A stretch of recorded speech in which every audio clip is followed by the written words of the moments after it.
Matt, okay, we're doing something unique today. We're going vertical and horizontal live for the first time right now. Oh, it's finally available. Yeah, it's finally available. So, Sick. Is that straight on YouTube or is it like a separate software you're using? no, we're first off, when we stream, we actually use like you can put it on me when I'm talking neutrally. When we stream, we use vmix and we plug into the backend studio live stream like platform of YouTube. So we're not live streaming the way like you would live stream or the way I've done it just through the phone. And there's an actual button there that lets you like literally, kind of like what do you call it? Just dual stream. Okay. So today's the first day we're doing it. So the reason I bring it up is, and you're fine because you're just doing vertical anyways, I have to sit in the middle of the screen to be in the vertical version of my live stream. It's not like intuitive where it knows. Yeah, neutrally. If you want to bring it up, hey Matt. By the way, I don't know if we want to introduce Matt to the audience here, but For sure. Yeah, neutrally. I don't know if you want to show what it looks like really quickly, just for context. Yeah, definitely. So the back end, like Benji was talking, of the YouTube live stream we use. But don't show the back end. Just show the dual stream part window because you don't want to show any of the codes. Oh, the codes don't show. So Matt, if you look on your screen, I don't know if you're able to see it. Do you see this? Do you see this? Yeah. So are you just now getting access to that on your software, or is that because it's available on YouTube now? So interesting enough, this function just popped up today for us. Last week it wasn't here, but we've been wanting to use it. So I reached out to my partner manager. They're on vacation. So I thought, okay, we're just going to have to wait to get it. And then it just showed up today. But for me, the reason I like it is because that's two different places on YouTube you're going to show up, Well, actually, I think it's cool because I don't know if the software is doing it for you, but when this comes out on YouTube, the whole purpose of it is to push your live to the shorts feed, which gives you way more eyeballs than horizontal live. That's why actually all my lives are vertical. It's all just because it gets pushed to the shorts feed. Yeah, well, what's interesting is when you're, thinking about YouTube, when people are on the phone, they're mostly on shorts, I think, generally speaking. And yeah, so if you're on shorts, you're not going to see most people's live streams. But now you will see this live. Sorry, I'm talking slow because my brain can't wrap around the fact that I'm on the shorts tab potentially right now. That's why I'm sitting in the middle and I'm on like normal horizontal. Okay, I have a question for you, Matt, since you're on. I know you're super busy, and if you got to jump off, just let me know. You've been doing short form for a while. You blew up in 2020, became one of the most, influential chefs on TikTok, YouTube Shorts after that. And then you went into long form. We've talked about vlogging. You've done lots of vlogs. Arguably, you're one of the most influential vloggers in the Seattle area. But now you're getting into live streaming, and I've watched your live streams, obviously, and we have both kind of geeked out on it.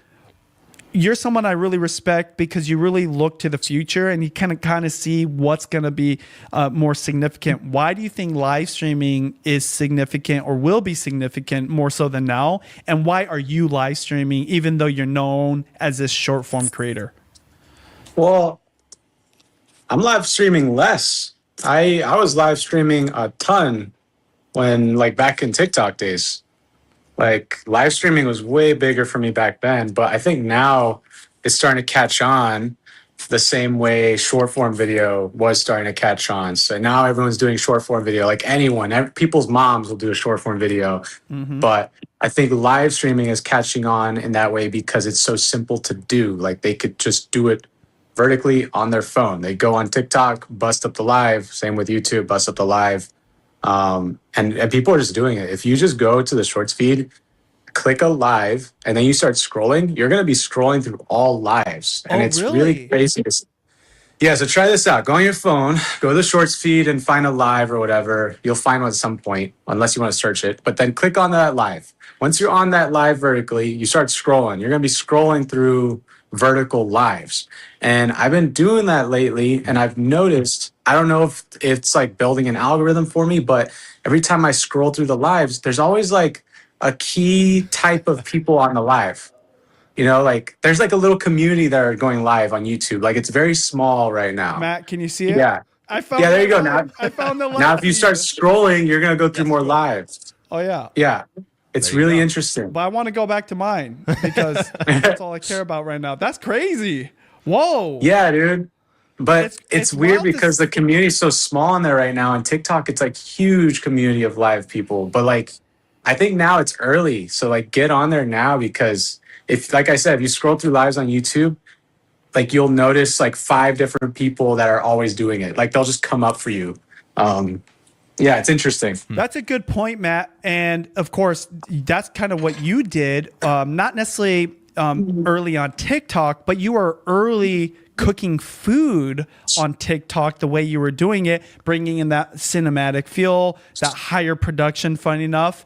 And of course, you did that on YouTube Shorts. And I've always said, I think everyone knows this. I don't have to make the statement for it to like be like known.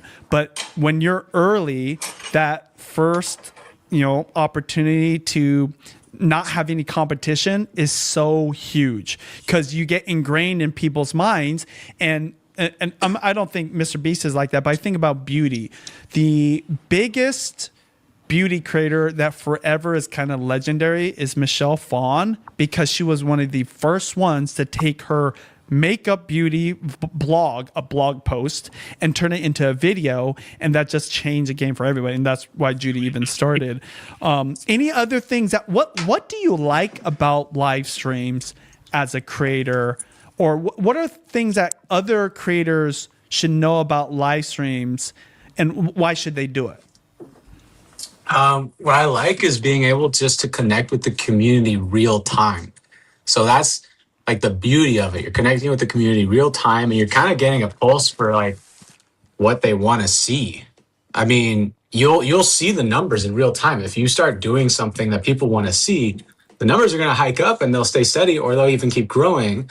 And you'll even see real time the views going down. So it's really interesting to see that. That's what you get, is that real time pulse. So that's what I like about that. And also you're just growing the community. It's honestly like, it's a real life vlog if you think about it. Cause like when I go live on YouTube, I'll go live for like 2 hours to 4 hours at a time. I'll just plug it into a power bank and walk around the city, So Do you feel like you could see yourself doing live streams more prominently, almost to the point where it dominates like the grand scheme of your content creation? Like, oh fuck no. No. No way. No, thank you. I don't want to do that. No. I'll just do like maybe once a week or occasionally, just like connect, check in, all that stuff. But there's no way I'm gonna be like an IRL streamer. There's people that do it. I mean, yeah, there's a beauty in it. Look at Charlie. I mean, Penguin Zero. I mean, that guy's amazing. That's what he does every day. He live streams from his desk, and he just talks about whatever. I think that's amazing. And then it just gets clipped and turns into a video that gets millions of views. It's amazing. Yeah, there is this appeal of live streams that it will set you apart from the people that need the production, maybe nervous just being themselves, and they use the magic of editing to entertain and be informative, educational, or whatever, versus you and I could literally just be live for hours, right? Like I've done a 24-hour live stream. I'm comfortable, and inherently, especially with AI, this is why I'm saying live streaming is probably super important for everyone to do. But whether you're in real life, you're doing it for like 7 hours straight, or just like once in a while, because it just shows that you're human and not this AI. How many times, I don't know how you feel about it. Maybe this is my next question for you. I don't always know when something is AI now, because it looks so real, or the behavior of scrolling through, I use YouTube Shorts. It's so quick that if it's real enough and it's entertaining, I don't even question it. What's your thoughts on that, as well as do you think that live streaming is going to be a great way to counter the volume of AI content, especially on short form? Yeah. Well, I mean, I am thinking of live streaming more like as in maybe it could just be something where I set the camera down, cook, and then that gets clipped as my long form. And I think that could counteract the AI slop we're getting. But the thing is, I don't even think you could live stream AI. I mean, maybe you can. I think I saw something about streamers that can make themselves look like a e-girl while vlog, like on the live stream. I don't know what it's called. Maybe if you guys know what that's called, but I think the more you watch content, the more you're gonna learn what AI looks like. Like for me in the beginning, like it was also kind of tough for me to differentiate AI content from regular. But the more you watch it, the more you can like, I could tell like right away in a second now, like this is AI. And I think that's probably why kids are much better at telling when it's AI because they're always watching stuff on their tablets and their phones. So I think you just have to watch stuff more and you can just tell right away from the sound or the look or even the feel. Yeah. Well, I think I've seen like where they compile a whole bunch of short form, like for example, like fails, okay? Like fails, and they'll mix in a couple of AI in there.